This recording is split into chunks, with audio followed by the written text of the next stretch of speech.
बिस्मिल्लाहिर्रहमानिर्रहीम अस्सलाम वालेकुम। आज हम 1.2 के एक्सरसाइज करने से पहले कुछ इंपॉर्टेंट टर्म है वो करेंगे। सबसे जो पहले हैं वो है रो मैट्रिक्स।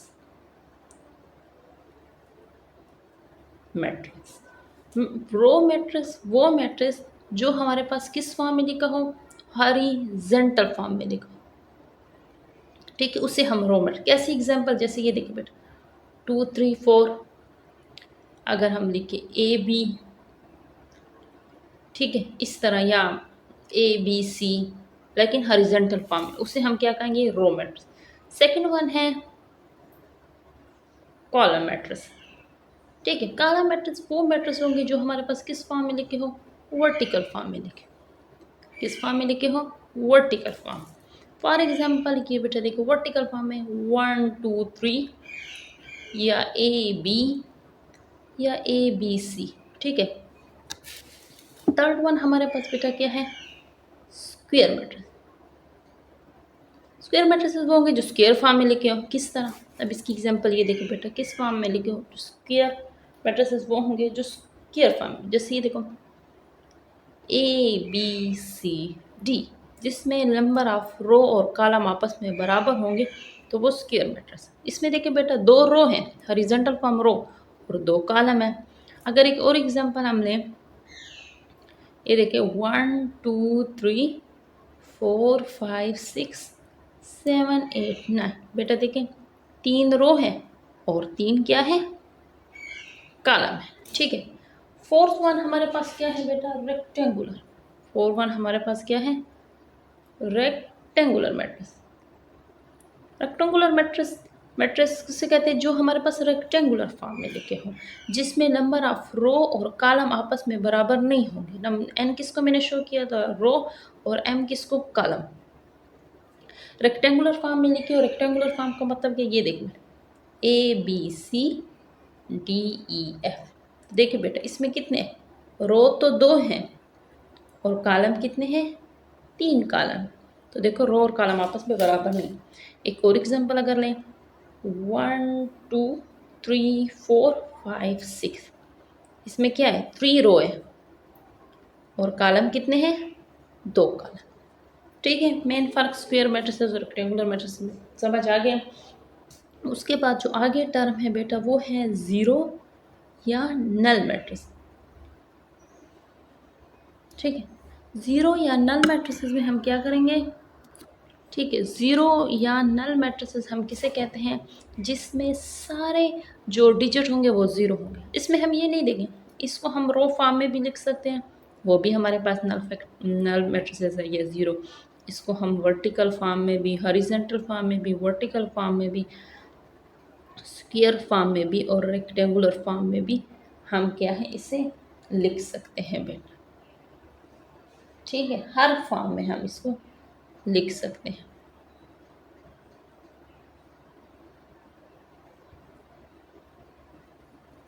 ठीक है बेटा, इसको हम क्या है, स्क्वायर फॉर्म में और ये रेक्टेंगुलर फॉर्म में हम इसको क्या है, लिख सकते हैं, हर फॉर्म में हम इसको। एक और जो टर्म है वो है बेटा डायगोनल। डायगोनल मैट्रिसेस किसे कहते हैं, वो मैट्रिक, मतलब लिखेंगे तो हम स्क्वायर ब्रैकेट में लिखेंगे, लेकिन ऐसा मैट्रिसेस जिसकी हमारे पास लेफ्ट, ये मैं एकदम से एग्जांपल लिख दूँ ना, लेफ्ट के टॉप और राइट के बॉटम में जो डिजिट होंगे वो क्या होंगे बेटा, डिफरेंट होंगे। ये क्या है, ये 1 है, ये 2 है। अगर मैं एक और एग्जांपल बेटा दूँ, ये देखें 2 0 0 0 3 0 0 0 -5। तो ये देखो बेटा, ये तीनों डिजिट आपस में क्या है, डिफरेंट है या नहीं है। तो डायगोनल मैट्रिक्स उससे कहेंगे कि बाकी सारे डिजिट ज़ीरो होंगे, लेकिन जो हमारे पास लेफ्ट के टॉप और राइट के बॉटम, अब इसके दरमियान में और डिजिट भी है, हर डिजिट डिफरेंट होगा, बाकी सारे डिजिट क्या होंगे, ज़ीरो होंगे।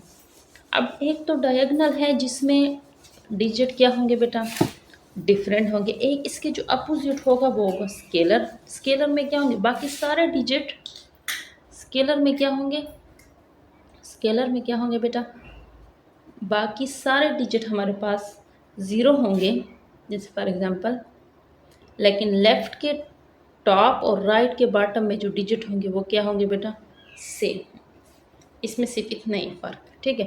जैसे फॉर एक और मैं एग्जाम्पल, ठीक है, अगर इसकी कोई और मैं एग्जांपल दूँ, देखिए बेटा सारे डिजिट क्या होंगे? ज़ीरो होंगे, सिर्फ जो हमारे पास वो डिजिट जो दरमियान में मतलब के हैं, लेफ़्ट के टॉप और राइट के बॉटम, वो आपस में क्या होंगे? सेम होंगे, तो इसे स्केलर मैट्रिसेस कहते हैं। और अगर सेम नहीं होंगे तो डायगोनल मैट्रिसेस कहते हैं।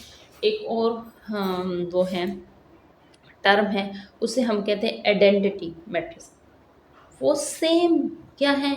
Scalar matrix. इस तरह है, सेम किसकी तरह है?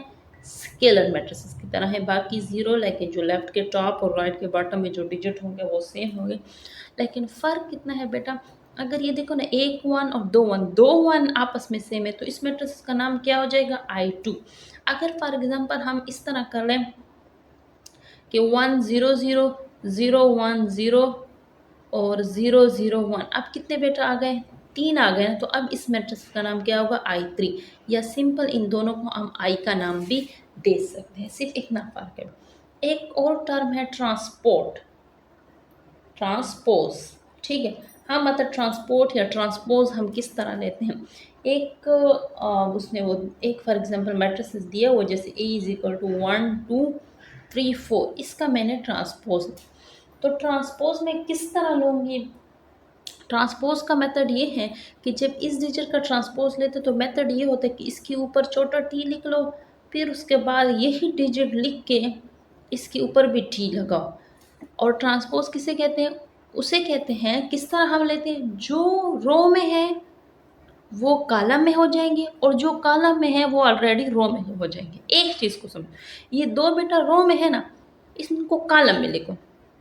क्या है? इनको कॉलम में लिखो। 1 2 रो में है ना, अब 1 2 कॉलम में लिखो। 3 4 रो में है ना, तो 3 4 कॉलम में हो जाए। तो मेरे कहने का मतलब ये कि जो रो में थे ना 1 2, अब वो कॉलम में हो गए, ठीक है। और जो देखो बेटा 1 3 कॉलम में थे, अब किस में हो गए? रो में हो गए। तो इसका क्या होता है, ये बताने का तरीका है। एक है बेटा सिमेट्री। सिमेट्री मैट्रिक्स किसे कहते हैं? सिमेट्री मैट्रिक्स से कहते हैं, एक दिया होगा फॉर एग्जांपल, एक एग्जांपल दिया होगा, यही मैं लेती हूँ। अगर फॉर एग्जांपल 1 2 और 2 4, ये एग्जांपल दिया हुआ। सिमेट्री मैट्रिसेस में क्या कहेंगे? पहले ही ट्रांसपोर्ट लेंगे, जैसे इसके ऊपर टी और 1 2 2 4 के ऊपर भी टी लगाओ, तो ट्रांसपोर्ट का मतलब क्या है? जो रो में है वो किस में हो जाएंगे? कॉलम में। 1 2 इस तरह, और 2 4 रो में है तो वो भी कॉलम में हो जाएंगे। सिमेट्री मैट्रिक्स में सिर्फ देखेंगे कि जो ये ए टी का, ये ए ट्रांसपोज का जो आंसर आया हुआ है ना, वो ए ट्रांसपोर्ट का आंसर है क्या ए के बराबर है? तो देखो बेटा, जो ओरिजिनल ए था और उसके बाद हमने ट्रांसपोज जब लिया, तो क्या ये जो ट्रांसपोज का आंसर है वो इसके बराबर आ रहा है कि नहीं? ये देखो 1 2 2 4, इधर भी 1 2 2 4, तो हम ये कहते हैं हाँ, ए ट्रांसपोज का आंसर ए के बराबर आ रहा है, तो ये हमारे पास क्या है? Symmetry matrix. अगर आंसर बराबर नहीं आएगा तो नॉट सिमेट्री मैट्रिक्स होगा, ठीक है। एक लास्ट टर्म रह रही है स्क्यू सिमेट्री में।